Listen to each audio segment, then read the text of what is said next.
Hello hello, నేను Dubai వచ్చాను రా. రై, నువ్వు దుబాయ్ రావటం హ్యాపీరా, కానీ పార్టీలో మాత్రం ఎక్కువ తాక్కు. తాగితే నువ్వేం మాట్లాడతావో నీకే తెలియదు. తాగినా నిజాలే మాట్లాడతాను రా. ఏడు చావులేవో, నువ్వు ఏనుగులా తాగి గాడిదలా ఓండ్ర పెడతావు. అదే నా భయం. మా అమ్మాయిని కూడా తీసుకొస్తున్నాను, ఓవర్ చెయ్యకు. నువ్వంత ఓవర్గా నన్ను డౌట్ చేయకు. ఓకే బాసు, నేను ఇక్కడ కలిశాక శ్రీకాకుళమే దుబాయ్ వచ్చినట్టుంది. అవును బాసు, ఇంతకి నీ లవర్ ఏమైంది? మళ్ళీ కలిసిందే? నేను పనిచేసేది వాళ్ళ ఆఫీస్లో రా. రోహిణి కూడా దుబాయ్కి వచ్చింది. సాయంత్రం ఫంక్షన్లో కలుస్తాం. కమింగ్. Toilet cleaning sir.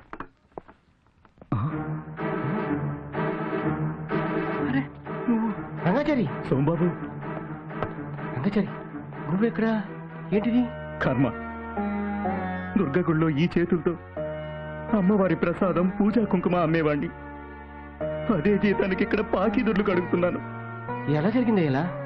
ఎక్కువ జీతం వస్తుందన్న ఏజెంట్ మాటలు నమ్మి ఇక్కడికి వచ్చాను.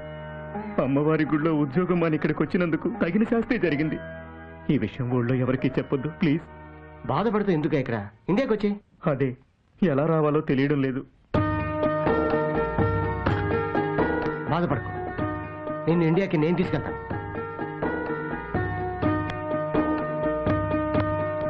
దుబాయ్లో మందు ఒంటెలాగా తాగాలి. ఏయ్! అరా! ఇండియన్ రెస్టారెంట్ లో ఇండియన్ సర్వర్ అయి ఉండి ఒక ఇండియన్ తాగుతున్న ఫారెన్ లిక్కర్ వెలగబోస్తావా?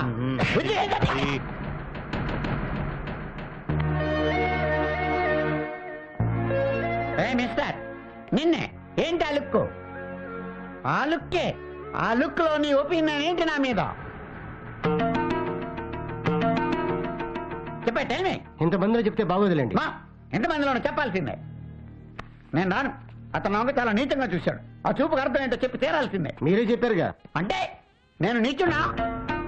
అప్రైల్ ఒక గొట్టంగాడి గురించి ఇంకో గొట్టంగాడు నన్ను గొట్టంగాడు అన్నాడు. రేయ్, ఊరుకోరా వాళ్ళతో ఏంటి? నో, నేను ఈ పార్టీలో ఉండాలంటే నా మీద వీడికి ఏం అభిప్రాయం ఉందో తెలవాలి. అతను నాకు అప్పాలజీ చెప్పి తీరాలి. లేకపోతే ఫ్లైట్ లో ప్యారిస్ వెళ్ళి ఈఫిల్ టవర్ నుంచి దూకేస్తా. అపాలజీ చెప్పబోయా ఆయనకి? పోనీ చెప్పబోయా?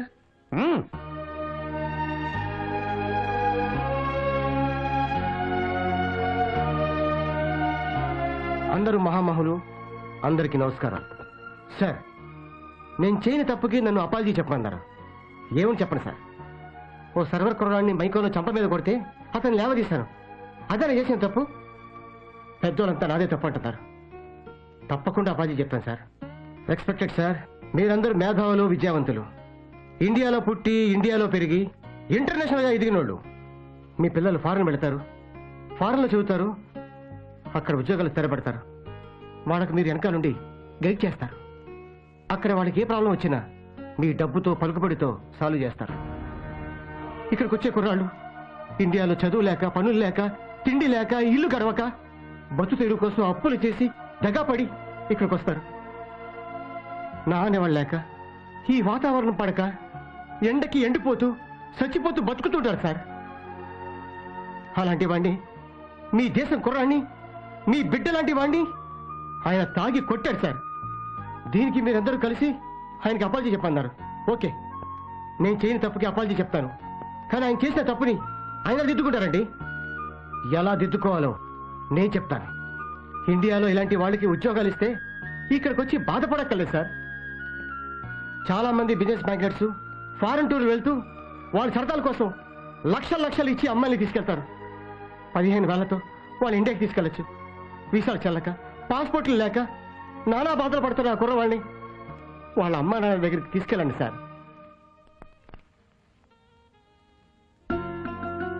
లక్షలు కోట్లు దేవుడు ఉండి లేయడం కన్నా ఒక్క కుర్రవాడిని ఇండియాకి పంపించండి సార్. అంతకంటే ఎక్కువ పుణ్యం వస్తుంది. మీ వాల్యుబుల్ టైం వేస్ట్ చేసినందుకు, నా మనసులో మాట చెప్పినందుకు నన్ను క్షమించండి. ఇలాంటి వాళ్ళకి హెల్ప్ చేయండి. Mister, I want to speak 2 minutes. Friends, నేను చేసిన తప్పేంటో నాకు బాగా అర్థమైంది. నా తప్పు నాకు ధైర్యంగా చెప్పినందుకు ఇతనికి నేను థ్యాంక్స్ చెప్తున్నాను. నేను కొట్టిన ఆ సర్వర్కి అపాలజీ చెబుతున్నాను.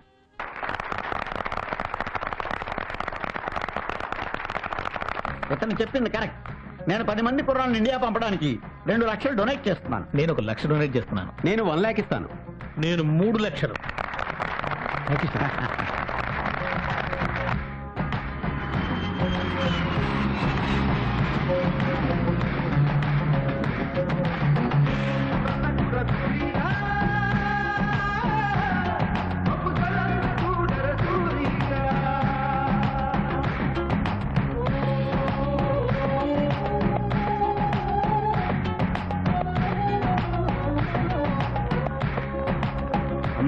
నిన్ను మళ్ళా చూస్తాననుకోలేదే. ఇదిగో ఈయన దయ వల్లే మళ్ళా ఇక్కడికి వచ్చాను. నూరేళ్లు చల్లగా ఉండయ్యా. ఆ ఎడారిలోనే అయిపోతాను అనుకున్నాను. ఈయనే మనల్ని ఇలా కలిపింది. మా బిడ్డకి నీ పేరే పెట్టుకుంటావన్నా. भैया यही सब लोगों के वजह से मैं यहाँ तक पहुँचा। అల్లా ఆప్కా భలా కరేగా భయ్యా. ఈ ప్రేమలు అపేక్షలు సెంటిమెంట్సే ఇండియా అంటే. ఇండియా ఇస్ గ్రేట్, మేరా భారత్ మహాన్, ఐ లవ్ ఇండియా. ఈ ఆనందంలో నేను మందు మానేస్తున్నాను. నీ మాట మంచితనంతో అక్కడ వాళ్ళని కదిలించావు, వీళ్ళని ఇక్కడికి తీసుకొచ్చావు. వీళ్ళని ఇలా చూస్తుంటే కళ్ళు చెమ్మగిలుతున్నాయి. ఎంత ఎదిగిపోయావయ్యా. సార్, నా మీద మా వాళ్ళ మీద పడ్డ నింద మాపుకోవాలి సార్. నేను మళ్ళీ కలుస్తాను sir. God bless. Thank you. All the best. All the best. వస్తాను సార్. వాసు, వీళ్ళందరూ చూస్తుంటే మా అమ్మ నాన్న గుర్తొస్తున్నారు. మన ఊరు వెళ్దాం. లేదురా, ముందు మన మీద పడ్డ మచ్చ మాపుకోవాలి. రంగాచారి, నువ్వు శ్రీకాకుళం వెళ్ళు. అలాగే. మేము ఆ కవిగారి సంగతి చూసుకొని వస్తాం. ఉపకారములోన కలము ముక్కును ముంచి సినిమాకునే కథల్ రాసి పోసి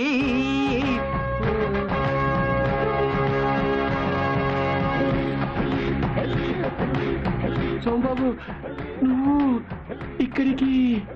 నేనే జైల్లో నుంచి వచ్చా, జామకాయ ముక్కలు తిందామని. బాగుంది. డబ్బులు ఇచ్చే కొన్నావా? దుబాయ్ నుంచి వచ్చారు, నువ్వు పంపించిన వాళ్ళే. ముక్కలు బాగున్నాయరా, తీసుకోండి. మమ్మల్ని దొంగల్ని చేస్తావరా? వాసు, వీళ్ళు నరికినా కుక్క కరిచింది కదా అని కుక్కని మనం కరవకూడదురా, చెప్పుతో కొట్టాలి. సార్, వీడే సార్. ఆ విగ్రహాలు దొంగతనం కేసు నా పైన మోపింది వీడే సార్. నా ఫ్రెండ్స్ని దుబాయ్ పంపించింది కూడా వీడే సార్. సార్, నేను మంచివాడిని. మీరెంతో రిస్క్ తీసుకొని నన్ను జైల్లో నుంచి బయటికి తీసుకొచ్చారు. మీ మీద నమ్మకంతో మా ఫ్రెండ్స్ని తీసుకొచ్చాను. మీరు పెద్ద మనసు తీసుకొని మా వాళ్ళకి హెల్ప్ చేయండి సార్. మీ ఊరు వదిలి వెళ్ళిపోవడానికి వీడే కారణం సార్. వీడే మమ్మల్ని భయపెట్టి దుబాయ్ పంపించాడు. అక్కడ తిండి లేక ఉద్యోగాలు లేక నానా అవస్థలు పడ్డాం సార్. ఎవడరా నువ్వు? కవిని రచయితని. మరి తెల్ల కాగితాలు ఖరాబ్ చేయక వాళ్ళ ఫ్యూచర్ ఎంత ఖరాబ్ చేసావు?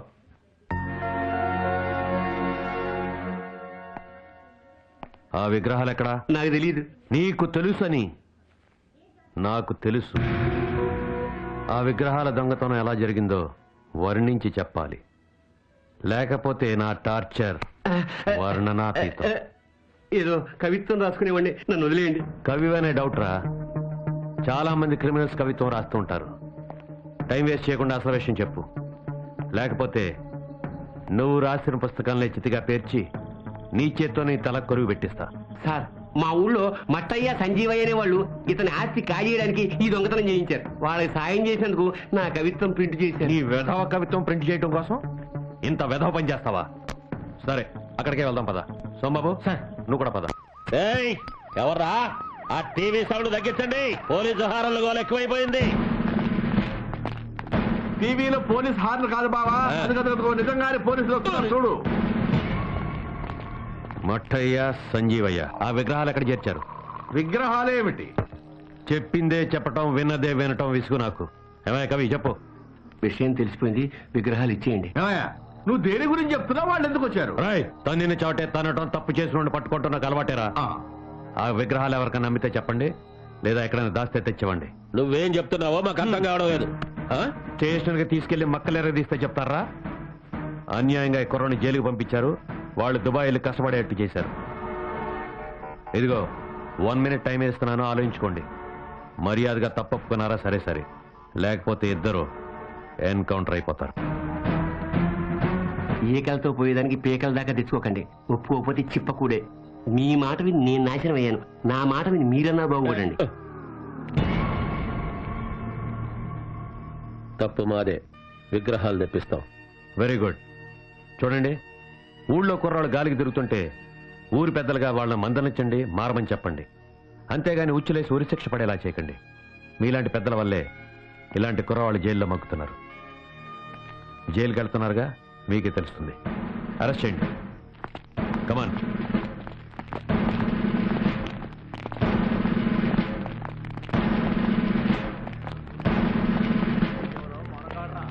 సోమబాబు, ఆల్ ది బెస్ట్ అయ్యా. Thank you sir. జీవితంలో అన్ని మంచి పనులు చేస్తూ హాయిగా బతకండి. Okay, thank you sir. తీసుకురండి. నానా బాబు అమ్మా బాసు అమ్మా దొరికారు. ఎలా ఉన్నావురా? బాగున్నానమ్మా. బాబాయ్, దుబాయ్లో చిక్కున్న మా ఇద్దరిని సోమబాబే రక్షించాడు. మా ఇద్దరినే కాదు, చాలా మందిని రక్షించాడు. మీ వాడు మన శ్రీకాకుళం పరువు నిలబెట్టాడు. నువ్వు ఇలా రావటం చాలా సంతోషంగా ఉంది Somayya.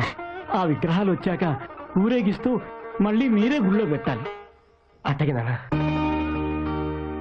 Dear friends, good evening. మీ ఆఫీసులో అటెండర్ గా చేరి మెరకలుగా మారి దుబాయ్లో దున్ని తన మీద పడిన మచ్చను కడిగి స్వచ్ఛమైన ముత్యంలా మెరుస్తున్న సోంబాబును ఈ సందర్భంగా అభినందిస్తున్నాను.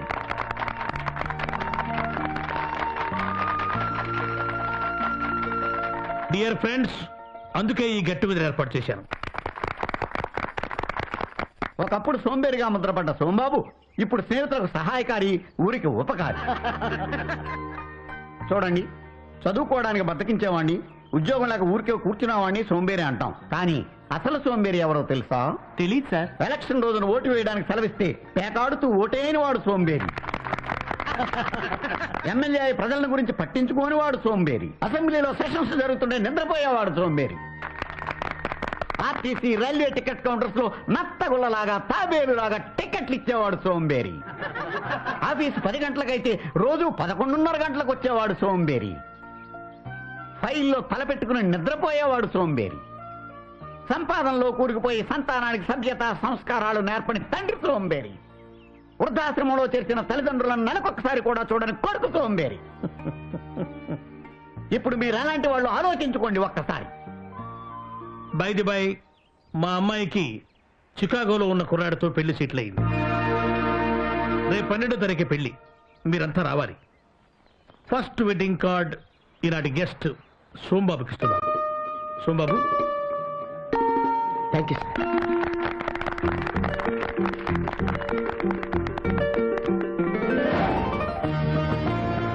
సార్, ఇందులో నా ఫోటో.